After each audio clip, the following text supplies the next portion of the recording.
Échange. Nous recevons aujourd'hui Rasman Zougrana dans sa ferme située à Bekro dans la commune de Port-Bouillet. Professionnel de la filière bétail-viande, avec lui, nous aborderons diverses questions relatives au métier de l'élevage. Bonjour Rasman. Bonjour. Alors, d'où vient cette passion pour l'élevage? Bon, ma passion pour l'élevage, c'est depuis la naissance. Il faut le dire, c'est de père en fils.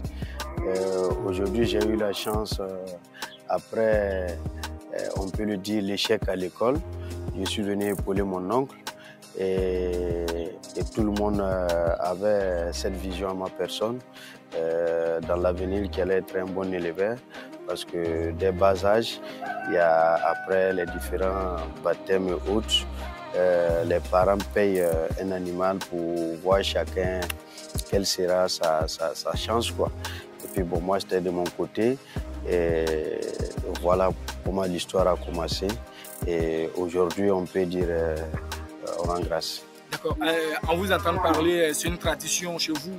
À la naissance même de l'enfant, quand on fait le baptême, on détecte déjà que l'enfant peut faire l'élevage, c'est ça? Oui, on détecte, mais à travers, en fonction de ce qu'ils ont gagné, parce que c'est pas tout le monde, des fois tu gagnes quelque chose qui va aller peut-être un poulet, ou bien une chèvre, ou bien un mouton, ou bien un bœuf. Et c'est de là on essaie pour voir est-ce que ça va te réussir. Donc c'est un exemple comme ça qui m'a beaucoup réussi. On peut dire c'est pas tout le monde qui le fait, mais on le fait. Est-ce que vous voyez? Et ça a réussi à mon côté. D'accord. Et vous avez arrêté les études en quelle classe? Et quand vous arrivez ici à Abidjan, vous apprenez auprès de votre oncle, vous l'avez dit. Et comment ça se passe? Bon, après l'échec en classe de 3e, j'ai suivi mon oncle pour venir continuer avec lui parce qu'il n'avait pas quelqu'un pour lui épauler. Et quand je l'ai épaulé, en 96, je me rappelle, on a essayé avec 3 bœufs. On a essayé avec 3 bœufs et après 4 mois, parce que c'est les bœufs tout venant du Burkina et puis du Mali, qu'on les paie, on les engraisse et ils ont réussi et on a vendu. C'est là que ça a commencé la vraie passion de l'élevage à mon niveau, puisque ça a été, les 3 bœufs ont été une histoire inoubliable. Peut-on rester loin pour investir dans l'élevage de bovins? Bon, c'est difficile. C'est difficile. 90% de ceux qui font ça échouent. Il faut avoir du temps pour les animaux. L'animal, quand il sent que tu es avec lui, il te donne aussi une satisfaction. Est-ce que vous voyez? Mais si tu es éloigné de lui, celui qui le suit, ce n'est pas pour lui. Est-ce que tu as vu? Donc, le rendement que tu attends là, c'est-à-dire tu ne vas pas l'avoir. Il y a des gens qui vont aller payer des bêtes parce qu'ils ont de l'argent, vont lui donner un peu, faut suivre parce qu'il a vu, après temps, il a un rendement. C'est pas ça. Il faut suivre. Il faut suivre. Il faut avoir du temps pour ces animaux. Il faut être près des animaux et c'est pas au jour le jour, mais par exemple chaque semaine ou bien chaque 2 semaines, il faut aller à la ferme. Là, tu vas voir peut-être quelques anomalies, tu vas suivre avec le vétérinaire, tel bœuf est malade et tu vas apporter des solutions. Mais quand tu es à distance et que tu investis et tu attends un rendement, c'est différent. D'accord. Mais dans ce métier-là, vous faites souvent des croisements et généralement, ces animaux-là qui viennent d'où? Bon, on fait des croisements, par exemple, il y a des Goudali, il y a des Kiwal, venus du Nigeria, venus du Burkina. Quand ils viennent, par exemple, ici, on n'a pas ces races. Et les gens avaient dit dans le temps que c'est des races qui n'arrivaient pas à réussir sur la côtière. Par exemple, nous, on est sur le climat tropical. Les gens disaient que ça ne pouvait pas réussir. On a prouvé le contraire, que vraiment c'est un élevage qui peut réussir. Vous avez vu ici, c'est des Goudal. C'est des goudales. Et puis, par exemple, cet animal-là, c'est un croisé qu'on a fait un montbéliard et puis un goudal. Donc, c'est des trucs que les gens se sont mis dans le temps. Mais aujourd'hui, on a tout changé, ce que les gens en pensaient sur l'élevage en Côte d'Ivoire. Quand on investit dans ce secteur-là, à quel moment on peut bénéficier des fruits? Bon, ça c'est un secret. Parce que nous, on a l'information. Il y a des périodes, comme par exemple ces périodes-là, c'est la période où la saison pluvieuse est en train de finir dans les pays du Sahel, comme le Mali, le Burkina. Donc, les bœufs qui viennent actuellement, ils viennent en grand nombre. Et le prix est acceptable. Et tu as le choix de faire tous tes différents choix. Parce que l'élevage, là, il y a des choix. Quel type d'animal je veux faire l'élevage? Quel type de croisement je dois faire?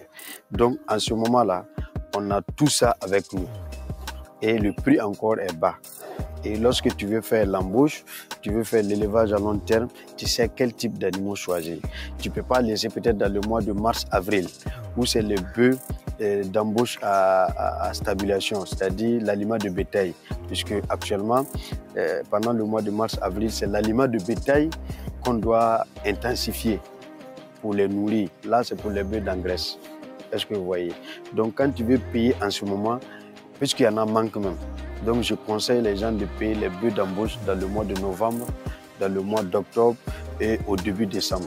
D'accord. C'est quoi vous appelez les bœufs d'embauche? Bon, les bœufs d'embauche, c'est-à-dire tu vas regarder peut-être les bœufs qui ne sont pas bien remplis. Quand tu les vois, ils sont tout maigres. Est-ce que vous voyez? Mais tu vois qu'elle a une carcasse aussi grande.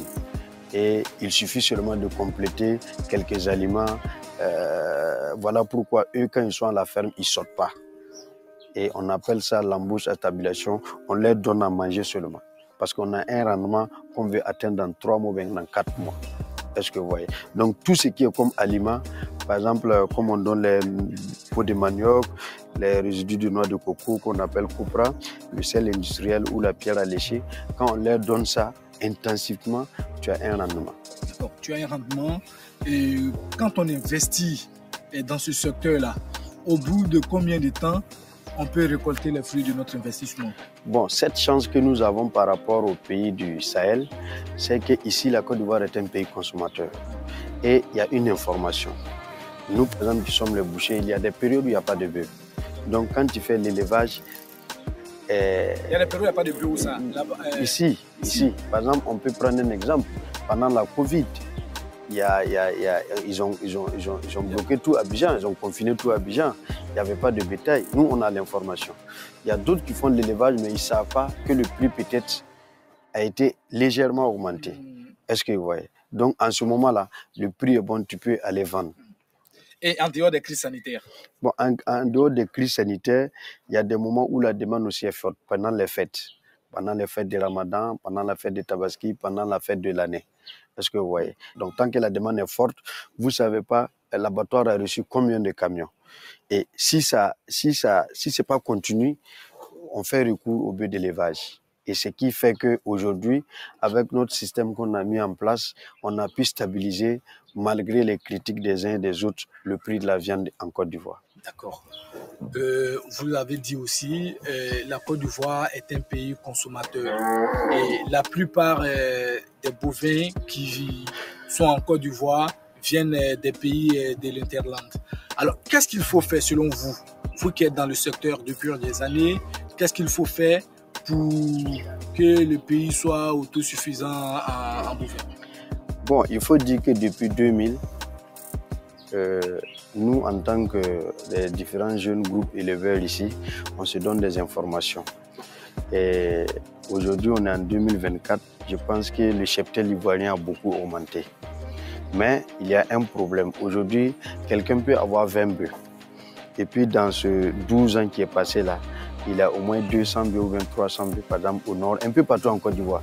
Mais l'erreur qui est là, les gars ne vendent pas. Est-ce que, ou bien ils ont des difficultés pour vendre. C'est ça qui décourage des fois le problème. Donc, je leur lance un appel à ce niveau de faire attention au niveau de l'achat.